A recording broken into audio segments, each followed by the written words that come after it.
Hello everyone. कसे आहात सगळे? मजेत ना? ऑफकोर्स मजेत राहा, खुश राहा. आज मी तुमच्यासाठी एक नवीन रेसिपी घेऊन आलेली आहे. क्विक होणारी, ते म्हणजे व्हाईट सॉस पास्ता. आपण घरीसुद्धा बनवू शकतो व्हाईट सॉस पास्ता, अगदी बाहेरच्यासारखा. प्रथम आपण एक छोट्या पातेल्यामध्ये पाणी गरम करत ठेवूयात. त्याच्यानंतर मी हे एक पास्त्याचं पाकीट घेतलेलं आहे. तर आता पास्ता टाकूयात आपण शिजवण्यासाठी. तो टाकून झाल्यानंतर आपण मीडियम फ्लेमवरती हा शिजत ठेवूयात.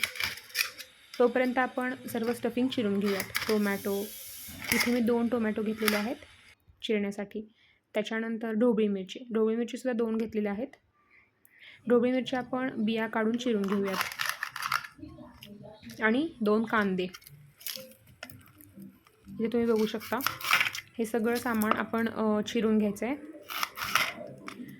तुम्ही बघू शकता आपलं सगळं स्टफ रेडी आहे. आणि आता राहिली ब्रोकोलीसुद्धा आपण फ्लॉवरसारखीच चिरून घेऊयात.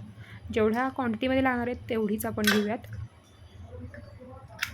अगदी थोड्या प्रमाणातच ब्रोकोली लागेल आपल्याला. सो ब्रोकोलीसुद्धा इथे चिरून घेतलेली आहे मी. आणि तुम्ही बघू शकता आपलं सर्व स्टफिंग रेडी आहे. ते बाजूला ठेवून आपण आता बघूयात पास्ता आपला शिजलेला आहे की नाही. बघा, आपला पास्ता शिजलेला आहे. आता आपण स्टार्ट करूयात. आता कढईमध्ये आता मी इथे घेतलेलं आहे बटर आणि चीज. सो कढईमध्ये बटर टाकून ह्या सर्व भाज्या आपण पहिले तर फ्राय करून घेऊयात. ते बाजूला ठेवून दुसऱ्या कढईत आपण मैदा आणि दूध याचं बॅटर जाडसर असं बनवून घेऊयात. आणि त्याच्यानंतर ह्या फ्राय झालेल्या भाज्या त्या बॅटरमध्ये टाकूयात. आणि तो जो शिजलेला पास्ता होता तोसुद्धा आपण कढईत टाकूयात आणि छान फ्राय करून घेऊयात. आणि त्याच्यामध्ये तिखटपण यासाठी चिली फ्लेक्स टाकूयात.